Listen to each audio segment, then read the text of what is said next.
Hello, my name is Maggie Money, and for my extended project, I chose to write a dissertation on the key events and factors that contributed to the current state of the Gaza conflict. When I first was given the task of picking a topic for my project, I initially struggled to choose anything that I believed I could stay interested in for an entire school year. I quickly ruled out doing an artifact as I knew I would be much more interested in writing a dissertation, and that would be a good practice for university. When the October the 7th massacre happened, I found myself reading the news and wanting to learn more about the history between Palestine and Israel to understand why such a disastrous event had taken place. I quickly decided that this would be a project topic that I would be drawn in to learn more about, as well as it being a project that would keep me up to date with the current global events. At the start of the project, I came up with 16 skills that I felt I struggled with and could improve over the course of my EP. Every time that I added to my project diary, I made sure to write about how I had improved said skills. I also created 4 skill wheels throughout my project to demonstrate how much these skills had improved. At the end of this project, I can confidently say that I have improved all of my skills. However, I'd say the skills I've improved the most are drafting and prototyping, which I had great practice in when I was writing and rewriting drafts of my dissertation, and also flexibility, as I learned because of this project that it's okay to not meet all of your aims within the time you have. There were some aims that I changed early on during the project, realising that they did not benefit me as much as the others. For example, I changed decision making to planning, something which I was definitely struggling with and wanted an incentive to improve on. I'm most proud of improving in typing speed, as during my project I consistently improved my typing speed from 41 to 46 words per minute. Planning and time management were both skills that I severely struggled with during my project. As I knew that I would struggle with them going into my project, I made sure not to put too much pressure on myself to complete too many tasks at once, and instead set loose goals with enough time to complete them if I struggled with them. Because I initially knew nothing about the contents of my project at the beginning, I was heavily focused on research throughout the course of my EP. I created mind maps and project breakdowns, as well as yearly and weekly timelines to show me what research and work I needed to do.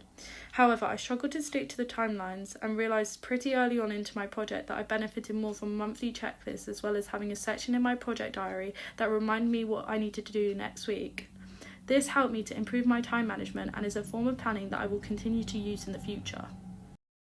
I have already mentioned my project diary in this presentation, but I will go over it again as it was very important to my project. I use the diary for many reasons: to track my project's progress, to track which skills I had developed, and to write what I believed had gone well, as well as what I believe I could have improved on. I also used it as a way to see whether I was on track, and if not, how I could get back on track. Overall, the diary is a consistent way to see the progress of my EP, as I wrote in it at least twice a week. Researching was probably the biggest and most consuming part of my EP. If I could do this project again, I would have gone into it with a more clear idea on what I needed to research, because I went into this project essentially blind and just wanting to know as much about Israel and Palestine as possible. Because of this, I naively didn't realise how much research this actually entailed. It wasn't until I decided on a specific project question that I was able to streamline my research and make it more concise and relevant. As a way to keep all of my research organised, I used a source tracker. This had the link of the source, how I was going to use it, and if there were any issues with the source. Most vitally, I used an acronym called CRAAP to investigate how credible the source was. This was very important, as the project topic being Palestine and Israel was a very biased subject, with lots of fake news created to serve either side, so I had to be very conscious in noting down when certain sources seemed unbalanced. Another way I did this was cross-referencing heavily, which just meant I had even more sources. I also made sure to experiment with my research and use Cornell Notes as a way of researching, as well as researching different types of sources, such as videos, lectures, newspapers, and books. At the start of my project, I created a news blog in which I updated every time I read a news article about the current events in Gaza, making sure to analyse the sources. This was a good way for me to keep up with the current events while also researching the past. Primary research was a struggle in my project, as not everyone was comfortable discussing their views on such a heated and current conflict. I reached out to 2 Palestinian and Jewish movements for interviews and understandably never got a response. However, I found success when interviewing a war studies professor named Rachel Kerr, who gave her professional opinion on the legalities of the current war. I interviewed 2 Hill students with polar opposite views and used their interviews as a learning point, and I also was very lucky to interview a Cambridge University student who was taking part in a peaceful Palestinian encampment protest. I sent out a survey to the school and received 88 responses. The survey asked them their opinions on whether they believed Israel and Palestine could ever coexist and who they personally supported in the war. In some cases, I got lengthy responses, which helped me to identify further points of research. This form of research helped me to improve one of my chosen skills, which was confidence. Because I had lots of research that covered a broad amount of the history between Israel and Palestine, at first I really struggled to create a chapter plan that encompassed all of my research.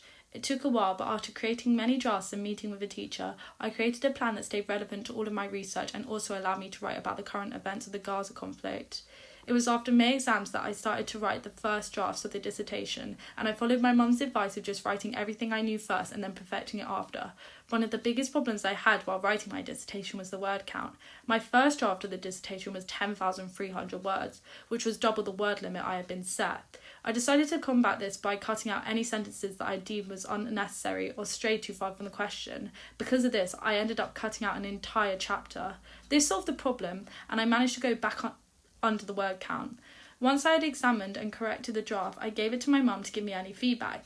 I then read her critiques and adapted my dissertation for the better. I believe that this helped me to improve one of my skills of flexibility, as even while I was writing the dissertation, I was altering my chapter plan and doing what suited me best. While all of my A-level subjects are written, I would say that this one differs from them as it is learning about an ongoing current conflict and looking at both sides, something which I don't believe I'd be allowed to do at school. While I study politics and we are taught about global politics, there's nothing which specifically focuses on Palestine and Israel and the history between the two. Overall, I've learned so much valuable information about Palestine and Israel, a topic that I will continue to learn about even after this project ends.